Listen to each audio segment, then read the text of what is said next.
Chicken lovers కి గనుక ఇలాంటి ఫ్రై పీస్ బిర్యానీ దొరికిందంటే మెతుకు మిగల్చకుండా లాగించేస్తారు. అంత కమ్మగా ఉంటుంది ఈ restaurant style chicken fry piece biryani. Home made మసాలాతో సింపుల్ గా ఎలా తయారు చేసుకోవచ్చో చూపిస్తున్నాను. వీడియో మొత్తం చూసి మీరు ట్రై చేయండి.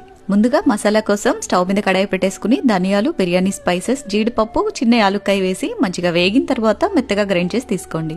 నెక్స్ట్ శుభ్రం చేసి పెట్టుకున్న 1 kg చికెన్ లోకి రుచికి సరిపడా ఉప్పు, పసుపు, కారం, అల్లం వెల్లుల్లి పేస్ట్, ధనియాల పొడి, ముందుగా నూరు పెట్టుకున్న మసాలా, మిరియాల పొడి, బిర్యానీ మసాలా, అరచెక్క నిమ్మరసం, 1 కప్పు ఫ్రెష్ పెరుగు, బ్రౌన్ ఆనియన్స్ కూడా వేసి చక్కగా ముక్కలకి పట్టించేసి ½ అన్ అవర్ పాటు ఫ్రిడ్జ్ లో మ్యారినేట్ చేసుకోవాలి. నెక్స్ట్ రైస్ బాయిల్ చేసుకోవడం కోసం వేరొక గిన్నెలోకి 1 గంట నూనె వేసేసుకుని బిర్యానీ స్పైసెస్, ఉల్లిపాయలు, పచ్చిమిర్చి, అల్లం వెల్లుల్లి పేస్ట్, ముందుగా నూరు పెట్టుకున్న చికెన్ మసాలా, బిర్యానీ మసాలా, కొత్తిమీర, పుదీనా కూడా వేసి చక్కగా వేగిన తర్వాత 1 కప్పు బియ్యానికి 1.5 కప్పు చొప్పున నీళ్లు పోసేసి రుచికి సరిపడా ఉప్పు వేసి ఎసరి విధంగా కాగిన తర్వాత అరగంట పాటు నానబెట్టుకున్న బాస్మతి రైస్ వేసేసి రైస్ ఒక 90% ఉడికిపోనివ్వాలి. ఇలా 90% ఉడికిన తర్వాత పైన కొంచెం ఫ్రైడ్ ఆనియన్స్, కొత్తిమీర, పుదీనా వేసి మగ్గించేసుకున్నారంటే రైస్ రెడీ.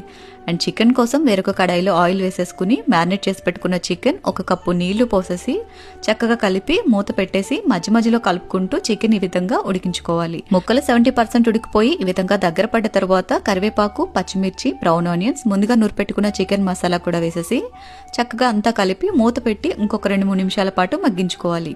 చికెన్ పీసెస్ చక్కగా ఉడికిపోయిన తర్వాత ఈ విధంగా మూత తీసేసి కలుపుకుంటూ ఇంకొక 2-3 నిమిషాల పాటు ఫ్రై చేసేసుకుని లాస్ట్ లో కొంచెం కొత్తిమీర వేసి కలిపేసి దింపేసుకున్నారంటే చికెన్ ఫ్రై కూడా రెడీ. ఈ చికెన్ ఫ్రై పీస్ బిర్యానీని రెస్టారెంట్ స్టైల్లో సర్వ్ చేసుకోవాలి అనుకుంటే ఒక బౌల్ తీసుకుని ఇందులో ఒక బాయిల్డ్ ఎగ్ వేసేసి మనం ప్రిపేర్ చేసి పెట్టుకున్న చికెన్ ఫ్రై అంతా కూడా అడుగున ఒక లేయర్ లాగా వేసేసుకుని రైస్ తోటి పైన ఈ విధంగా గట్టిగా నొక్కి పెట్టేసి ఏదైనా ప్లేట్ పెట్టి రివర్స్ చేశారంటే పర్ఫెక్ట్ గా రెస్టారెంట్ స్టైల్లో chicken fry piece biryani ready అయిపోతుంది. చాలా టేస్టీగా ఉంటుంది. తప్పకుండా ట్రై చేయండి. వీడియో నచ్చితే లైక్ చేయండి. నెక్స్ట్ ఏ రెసిపీ చూడాలనుకుంటున్నారో ఫాలో చేసి కామెంట్ చేయండి. అలాగే యూట్యూబ్ ఛానల్ కూడా సబ్స్క్రైబ్ చేసుకోండి. Thank you for watching.